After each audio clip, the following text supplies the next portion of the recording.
इन दिनों बड़े खुश हैं। क्यों ना हो, उनका लाडला बेटा गुड्डू दिन ब दिन बड़ा होता जा रहा है।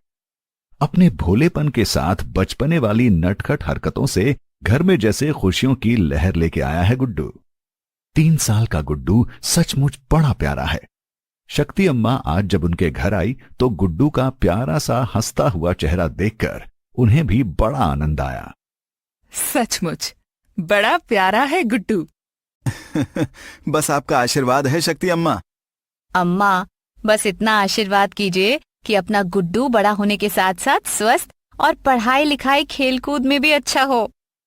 अरे मेरा आशीर्वाद तो हमेशा इसके साथ है, पर इसके सेहत और बुद्धि के विकास के लिए तुम लोगों को भी कुछ बातों का ख्याल रखना पड़ेगा। अम्मा, हम तो इसके खान पान का और सेहत का पूरा ख्याल रख रहे हैं। तब तो बड़ी अच्छी बात है। पर तुम लोगों को आयरन और प्रोटीन के बारे में मालूम है ना? पता तो है कि ये दोनों तत्व बड़े जरूरी हैं, पर लगता है थोड़ा और जानकारी मिल जाए तो अच्छा होगा। सही कहा सीमा ने। आखिर जानकारी जितना ज्यादा हो उतना ही अच्छा है। क्यों अम्मा? बिल्कुल सही। दरअसल ऐसी सोच रखने वालों को ही जागरूक कहा जाता है। जहां तक बात है जानकारी की, एएनएम दीदी आती ही होंगी। उन्हीं से जान लेना सारी बातें। एएनएम दीदी आ रही हैं? हाँ, मैंने उन्हें सरिता के घर जाते हुए देखा। जब उनको पता चला मैं यहाँ आ रही हूँ तो उन्होंने कहा कि वहाँ का काम निपटा कर वो सीधे यहीं चली आएंगी। सीमा, रमेश, शक्ति अम्मा। लो, एएनएम दीदी आ ही गई। अंदर आ जाइए एएनएम दीदी। कैसी हो सीमा? कैसे हो रमेश? हम ठीक हैं दीदी। अरे अभी आप ही की बात कर रहे थे हम लोग। अच्छा, अब ये बताओ बात क्या चल रही है? दरअसल मैं इन्हें आयरन और प्रोटीन के बारे में बता रही थी। अब तुम आ गई हो तो जरा अधिक विस्तार से बताओ। ओह, ये बात है। देखो सीमा और रमेश, तुम लोगों को ये तो पता होगा कि आयरन और प्रोटीन की कमी की वजह से शरीर का सही विकास नहीं हो पाता। आयरन शरीर को मजबूत बनाने में और खून की कमी दूर करने में मदद करता है। उधर प्रोटीन शरीर को ताकत देने के साथ साथ मांसपेशियों को बनाने में मदद करता है। जी दीदी, पर आयरन और प्रोटीन पाने के लिए क्या क्या खाएं, कैसे खाएं? और ये तत्व बच्चों के साथ साथ बड़ों के लिए भी तो जरूरी है ना? बिल्कुल सही। आयरन और प्रोटीन सिर्फ बच्चे ही नहीं, बड़ों के लिए भी बेहद जरूरी है। पहले बात करते हैं आयरन की। ठीक, शरीर में आयरन सही मात्रा में रखने के लिए जरूरी है कि खाने पीने में आयरन वाले खाद्य सही मात्रा में हों। अरे वाह, कौन कौन से खाद्य हैं दीदी? कई तरह के खाद्यों से हमें आयरन मिलता है, खास करके फलियां जैसे कि उड़द या काली दाल, चना, राजमा, लोबिया, मूंग आदि। हरी पत्तेदार सब्जियां जैसे पालक, मेथी के पत्ते, चौलाई साग, सरसों। मेवे और बीज जैसे कद्दू के बीज, तिल, बादाम। साबुत अनाज यानी होल ग्रेन्स जैसे बथुआ, किनुआ, चौलाई, अमरंथ, बाजरा, मिलेट इत्यादि। सूखे फल जैसे किशमिश, खुबानी, एप्रिकॉट्स और खजूर। इन सब खाद्यों में भारी मात्रा में आयरन पाया जाता है। पुराने जमाने से लोहे के बर्तनों में खाना पकाने का जो रिवाज है, उसका भी शरीर में आयरन की पूर्ति के ऊपर बहुत प्रभाव है ना? ये आपने एक बहुत ही महत्वपूर्ण बात कही है शक्ति अम्मा। सीमा, ये बात याद रखना। हमारे पूर्वजों को भी आयरन के महत्व के बारे में पता था। हाँ, एक बात और, आयरन वाले खाद्य पदार्थों से शरीर के जरूरी आयरन निकालने में शरीर की मदद करने वाले कुछ खाद्य पदार्थ और भी होते हैं। अरे, ऐसा भी होता है? हाँ सीमा, आयरन मिलने वाले खाद्यों के साथ साथ अगर विटामिन सी वाले खाद्यों का भोजन भी किया जाए तो शरीर को उन खाद्यों से आयरन निकालने में आसानी होती है। अब विटामिन सी वाले खाद्यों के बारे में तो तुम्हें पता ही होगा, है ना? जी अम्मा, विटामिन सी वाले खाद्य जैसे खट्टे फल, टमाटर, शिमला मिर्च आदि। और आंवला भी। बिल्कुल सही। अच्छा, इसके साथ साथ और कुछ आयरन वाले खाद्य पदार्थ हैं जैसे गुड़, अंकुरित चना व दाल। और किण्वित खाद्य यानी जो खाद्य खमीरीकरण की प्रक्रिया से बेकिंग सोडा या यीस्ट जैसे पदार्थों के उपयोग से बनते हैं। किण्वित खाद्य के उदाहरण हैं डोसा, इडली, उत्पम आदि। और अगर शरीर में आयरन की कमी हो जाए तो? आयरन की कमी होने से बच्चे के लिए नियमित रूप से डॉक्टर की सहायता से आयरन की जांच करवानी चाहिए और आवश्यकता पड़ने पर आयरन और फॉलिक एसिड की गोलियां लेना बहुत जरूरी है। अच्छा, ये तो हो गई आयरन की बात। अब बात करते हैं प्रोटीन की। प्रोटीन जो कि शरीर की मांसपेशियों के निर्माण और ताकत के लिए बहुत जरूरी होता है, उसके लिए हमें मांस, मछली, अंडे जैसे मांसाहारी भोजनों के साथ साथ शाकाहारी भोजनों में दालें, मेवे, दूध और दूध से बने खाद्य पदार्थ जैसे दही, पनीर आदि का उपयोग करना चाहिए। दीदी, बहुत सारे लोग ये कहते हैं कि शाकाहारी लोगों को प्रोटीन ठीक तरीके से नहीं मिलता। एक बात याद रखना बहुत जरूरी है, हमारे देश में बहुत सारे लोग शाकाहारी हैं, है ना। शाकाहारी लोगों को अपने खान पान में प्रोटीन के होने का खास ध्यान रखना पड़ता है। जरूरी नहीं कि शाकाहारी लोगों को प्रोटीन ठीक तरह से ना मिले, पर मांसाहारी भोजन में प्रोटीन की मात्रा जितनी होती है शाकाहारी भोजन में उतनी नहीं होती। पर इसका मतलब ये भी नहीं है कि शाकाहारी लोग कुपोषण का शिकार होंगे या उनके शरीर में प्रोटीन की कमी होगी। बस इस बात का ध्यान रखना जरूरी है कि प्रोटीन वाले शाकाहारी तत्वों के खाने में भरपूर प्रयोग करें। शाकाहारी खाद्य पदार्थों में सोयाबीन में सबसे ज्यादा यानी कि 40% प्रोटीन होता है। प्रोटीन भी बच्चों के साथ साथ बड़ों के लिए भी बेहद जरूरी है। याद रहे, आयरन और प्रोटीन की कमी से शरीर का ना तो विकास सही तरीके से होता है, ना ही शरीर को ऊर्जा मिलती है। आयरन और प्रोटीन अनीमिया से भी बचाव करता है और ये सिर्फ बच्चों के लिए नहीं, बड़ों के लिए भी उतना ही जरूरी होता है। समझ में आ गया दीदी। आयरन और प्रोटीन की कमी से बचने के लिए संतुलित आहार के ऊपर ध्यान देना होगा। वाह, बिल्कुल सही सीमा। अरे वाह, सीमा तो बड़ी होशियार बन गई है। याद रहे, आयरन और प्रोटीन का दिमाग और शरीर के विकास के ऊपर बहुत ज्यादा प्रभाव है। दिमाग और शरीर जीवन में सफलता के दो बहुत जरूरी हैं। यानी कि हम ये कह सकते हैं कि सफलता का स्वाद आयरन और प्रोटीन के साथ। शक्ति अम्मा किसी काम से जा रही थी जब उसने अनिल को देखा। वो अपने आंगन में बैठा हुआ था। शक्ति अम्मा ने अनिल और रीना से मिलकर जाने की ठानी। शक्ति अम्मा को देखकर अनिल बहुत खुश हुआ।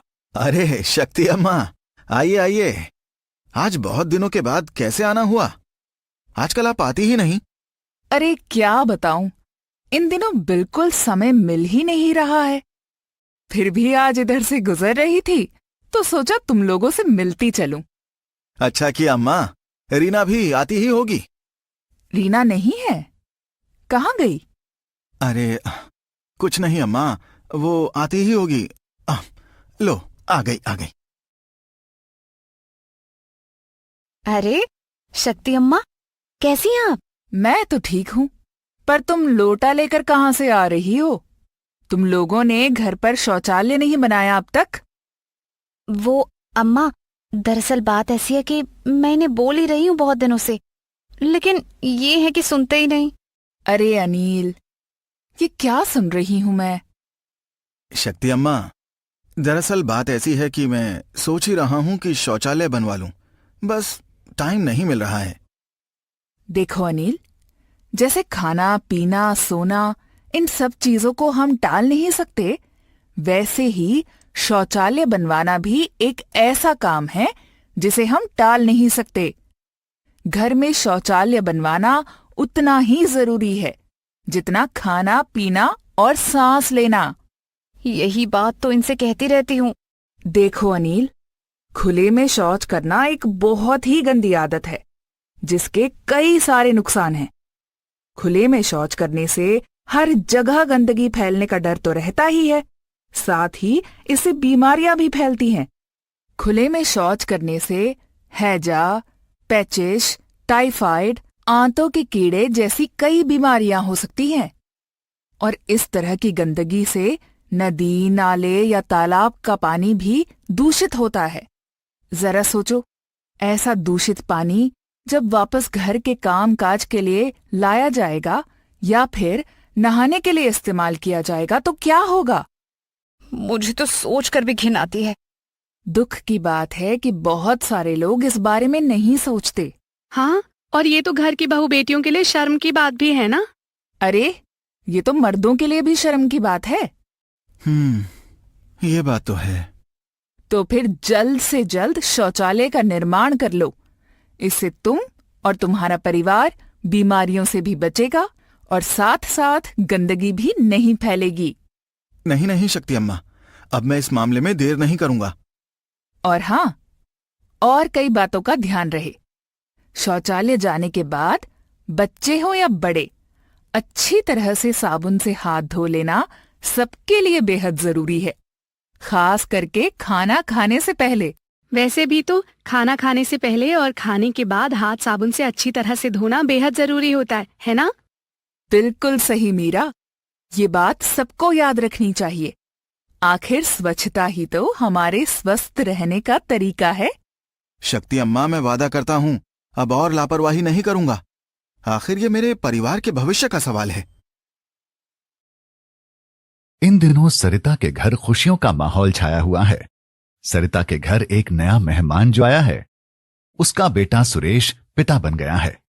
इसलिए हमारी प्यारी शक्ति अम्मा और एएनएम दीदी भी सुबह सुबह पहुंच गई सरिता के घर।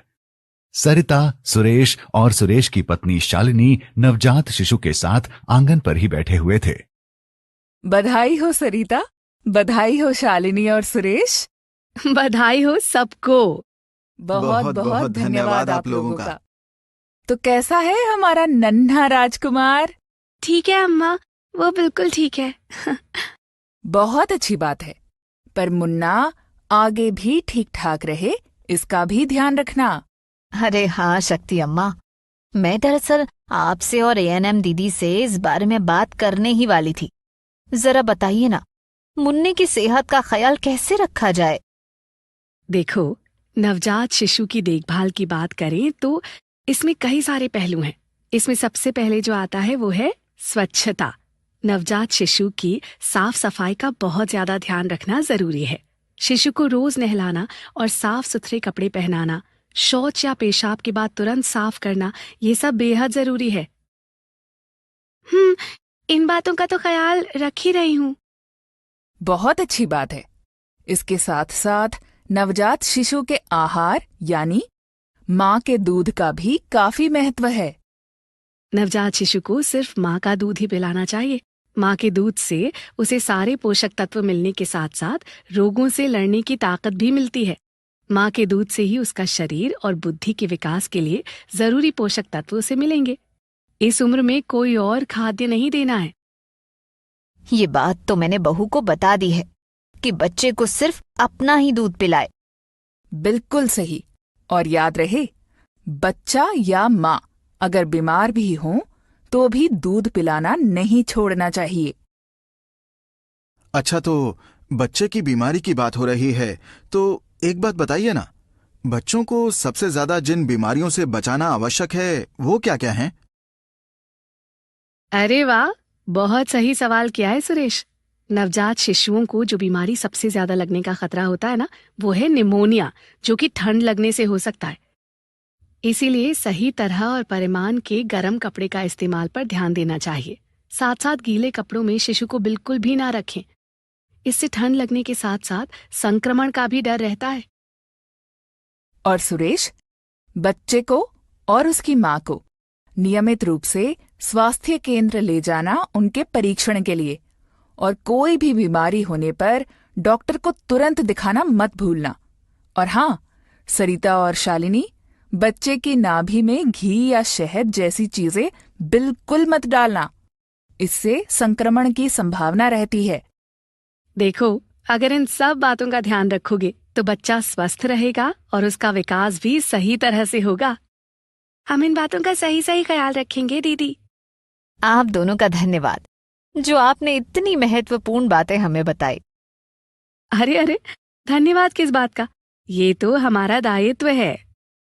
बिल्कुल सही कहा एएनएम दीदी ने, ये हमारा दायित्व है और हमें इससे खुशी मिलती है। बस तुम लोग सही सलामत रहो, इसी में हमारा संतोष है। शक्ति अम्मा और एएनएम दीदी कहीं से आ रही हैं। गांव के तालाब के पास से गुजरते वक्त उनको कई औरतों ने आवाज दी। कमला, विमला और सुनीता तालाब के पास कपड़े धो रही थीं। शक्ति अम्मा और एएनएम दीदी ने भी उन्हें देखा और उन्हें देखकर खुश हुई। लेकिन एक और चीज देखकर वो थोड़ा चिंतित हो गईं। जिस जगह पर वो तीनों कपड़े धो रही थीं, सुनीता उठकर वहां से थोड़ा दूर गई और तालाब से लेकर थोड़ा सा पानी पी लिया। एएनएम दीदी, इनसे तो बात करनी ही पड़ेगी। सही कहा अम्मा। कैसे हो तुम लोग? आप लोग कैसे हैं? मैं भी ठीक ठाक हूँ। और मैं भी। आज इधर कैसे आना हुआ? हम बस इधर से गुजर रहे थे। तुम लोगों से एक बात पूछनी है। जी अम्मा। ये जो तालाब है, तुम लोग इसी का पानी पीते हो ना? जी अम्मा। बिना गर्म किए ये पानी पी जाते हो। यहाँ का पानी बिल्कुल साफ है अम्मा, देखिए ना कितना स्वच्छ है। हाँ अम्मा, यहाँ का पानी बड़ा साफ है। अरे बावलियों, पानी दिखने में साफ होने का ये मतलब नहीं होता कि वो साफ है। इसका क्या मतलब है अम्मा? ये पानी गंदा कैसे हो सकता है? बिल्कुल सही कहा है शक्ति अम्मा ने। सुनो ध्यान से। पानी में ऐसे ऐसे कई तत्व होते हैं जो हो सकता है खाली आंखों से नहीं दिखते। ये होते हैं कीटाणु, जीवाणु, वायरस, कीट आदि, और सब शरीर में तरह तरह की बीमारियों को जन्म देते हैं। कैसी बीमारियां हैं एएनएम दीदी? कई सारी बीमारियां, जिनमें हैजा, पेचिश, आंत्रज्वर, जार्डिया, हेपेटाइटिस ए प्रमुख हैं। ये बीमारियां जानलेवा भी हो सकती हैं। अरे, पानी से इतना सब कुछ हो सकता है। तो इन बीमारियों से बचा कैसे जाए? कुछ बातों का हमेशा ख्याल रखना। पानी हमेशा उबालकर फिल्टर में डालकर ही पीना। उबालने से उसमें रहने वाले बीमारी फैलाने वाले तत्व मर जाते हैं और फिल्टर करने से भी दूसरी बहुत सारी अशुद्धियां दूर होती हैं। बिल्कुल सही।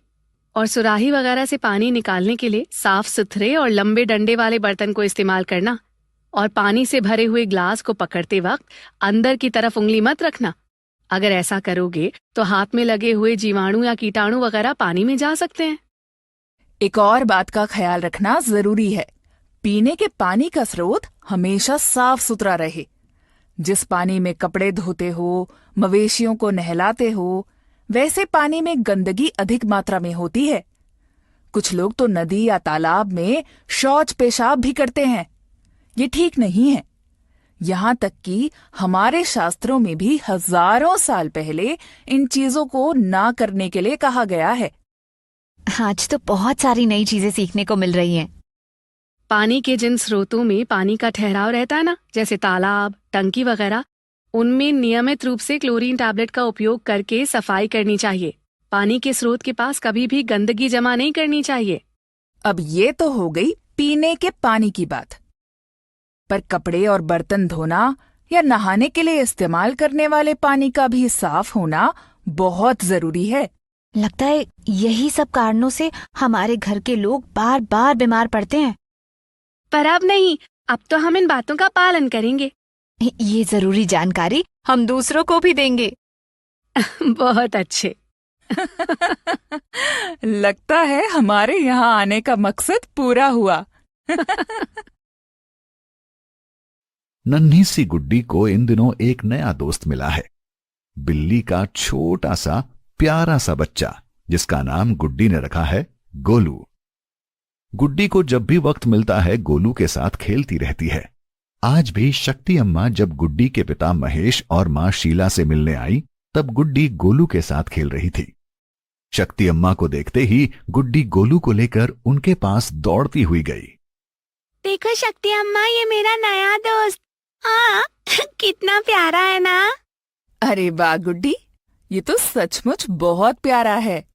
अब तो दिन भर इसी को गोद में लिए फिरती है गुड्डी। जानवरों से प्यार करना एक बहुत ही अच्छी बात है, पर तुम लोग इस बात का ध्यान तो रखते हो ना कि गुड्डी को जानवरों से होने वाली बीमारियों से कैसे दूर रखा जाए? क्या कहा अम्मा? जानवरों से होने वाली बीमारियां? अम्मा, ये आप क्या कह रही हैं? क्या जानवरों से बीमारियां फैलती हैं? देखो, डरने की कोई बात नहीं है। जानवर भी हमारे जीवन का हिस्सा होते हैं। खास करके गांव देहात में तो घर घर में गाय भैंस पाली जाती है, और घर में कुत्ते बिल्ली पालना भी गांव हो या शहर, हर जगह होता ही है। बस कुछ सावधानियां बरतने से ऐसी बीमारियों से दूर रहा जा सकता है। लो, एएनएम दीदी भी आ गई। आइए एएनएम दीदी। कैसी हैं दीदी? आइए आइए। मैं ठीक हूँ, तुम लोग ठीक हो ना? तो किस बात पर बात हो रही है भाई? गुड्डी को ये नया दोस्त मिला है, गोलू। तो मैं इन लोगों को बता रही थी कि जानवरों से फैलने वाली बीमारियों से कैसे बचे।